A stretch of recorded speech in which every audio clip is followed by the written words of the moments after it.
The siren began as a thin, uncertain wail slipping over the hills into the valley, barely louder than cicadas and dishes in Bento Rodrigues. Then it steadied until faces turned toward the eucalyptus ridges. A brown line moved along the horizon like weather. The sound thickened from whistle to engine to roar.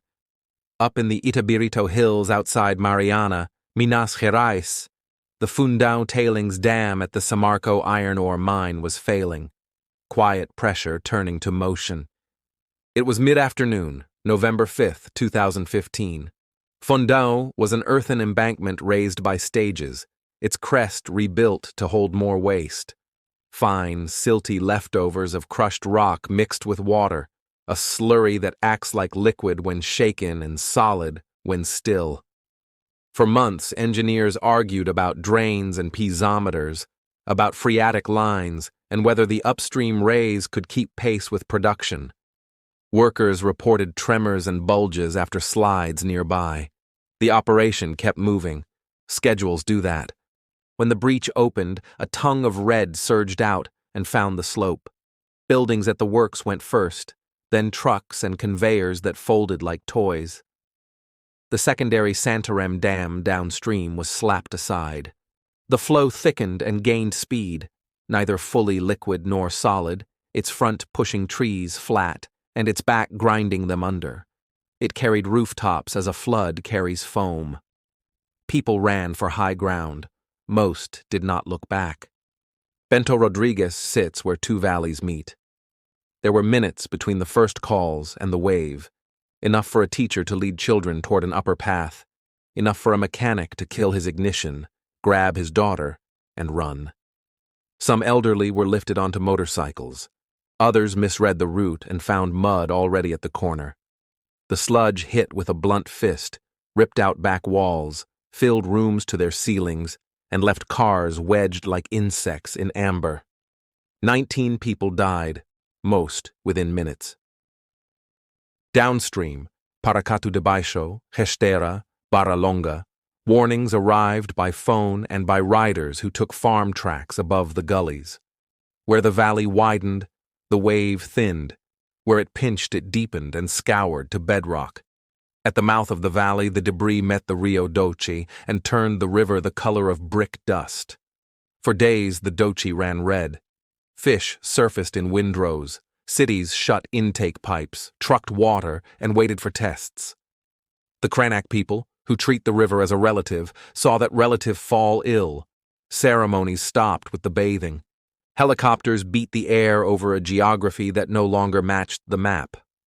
Reporters stood on bridge rails. At the gate, executives from Samarco, jointly owned by Vale and BHP, opened a tent and chose careful nouns: contingency, monitoring, mitigation. In shelters, families counted who had made it and stared at phones holding last photos by the river. Inspectors climbed the ragged lip of the breach and asked for drawings, installation records, stability memos. Sirens quieted, but the roar moved into paperwork and meetings that lasted past midnight. What followed was a season of forms and dust. The disaster zone stretched hundreds of kilometers down the Doce to the Atlantic. Cleanups began with bulldozers and excavators and shifted to stone cages, planted reeds, and crews lining banks against erosion. Governments brought civil actions. Prosecutors filed criminal charges against engineers and executives. Some counts were dismissed, others refiled. Under pressure, Vale, BHP, and Samarco agreed to create the Renova Foundation to manage reparations, rebuild villages, and finance recovery along the basin. The foundation hired staff, opened offices, and learned to speak two languages at once, legal and human. Bento Rodrigues would be rebuilt on higher ground with a familiar street plan and church. While architects took testimony about windows, ovens, and the slope of alleys, displaced families lived in rentals or with kin, waking some nights to the remembered roar. Downriver, fishermen stared at quiet water and an empty net. A brickmaker found his clay wrong. A woman kept a folder of receipts because payments landed late or didn't square with prices. Scientists parsed the mud. The mixture held mostly iron-rich silt with trace metals and natural arsenic bound to particles. Risk hinged on what dissolved versus what stayed trapped. Storms stirred what had settled. Dry spells let it crust. Floods spread it again. The Doce cleared in stretches, then darkened after rain. Is it safe? Never found one answer. Safe for washing here, not for drinking there. Safe for some crops after the first flush, not for fishing until stocks returned. By degrees, the failure's mechanics were mapped. Fundão's upstream rays relied on internal drainage to keep tailings from acting like quicksand. Drains were clogged or misinstalled. Piezometers gave erratic readings. A sediment basin had been placed where it loaded water and weight onto a weak patch. A small slide at the abutment altered forces inside. The mass began to liquefy. Warnings had scattered across inboxes: weir overtopping, excess pore pressure, abnormal settlements, none decisive alone, but damning in chorus. Reckoning moved at the pace of law.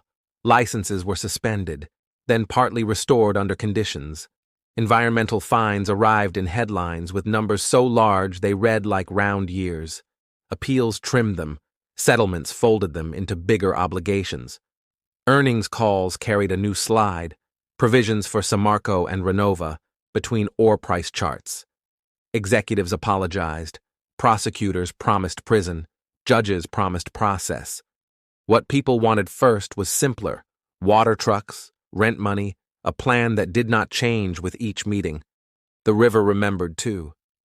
Years later, beaches turned red after storms, and a child could dig bare-handed at the margin and bring up the mine. Along the Doce, crews still planted reeds and set stones. Some reaches grew green again. Others flashed back to rust after heavy rain. New Bento climbed from blueprints in concrete and stucco. Families argued over the pitch of a roof and the width of a sidewalk with the seriousness reserved for mending a bone that must carry weight again. Stand on the slope facing the breach, and the scale will not fade. The basin looks like a bowl with a quarter missing, and the gully below passes for a river where no river was meant to be. It is impossible to face it without thinking how much routine a system needs to avoid catastrophe. Drains kept clear, instruments read and believed, warnings pulled from emails into rooms where someone can say stop. Tailings dams are promises stapled to every ton of ore. They hold yesterday and must survive tomorrow. Brazil has suffered worse human tragedies, but this remained its largest environmental disaster. The reckoning keeps lengthening. Who counts as affected? Who has been paid? What counts as repaired? Those are numbers, not endings. Endings live in kitchens where new cups sit on shelves from the relief warehouse, in boats pulled onto dirt because the water isn't trustworthy, in a schoolteacher who still counts heads on every field trip because she once did in a panic. The mud reached the sea weeks after the breach, a brown plume fingering outward into the Atlantic. Headlines moved on and returned on anniversaries.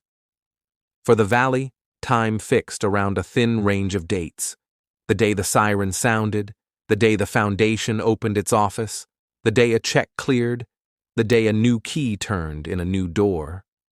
None of it brought back the town that was, but it kept people from drifting all the way apart.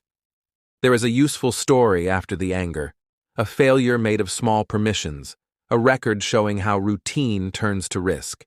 If that story changes the way the next dam is designed, inspected, and governed, the Doce will earn back part of what was taken from it, not by forgiveness, but by instruction written in mud. Thank you for listening to Road to Ruins. Subscribe for more true stories where systems fail and people pay the price.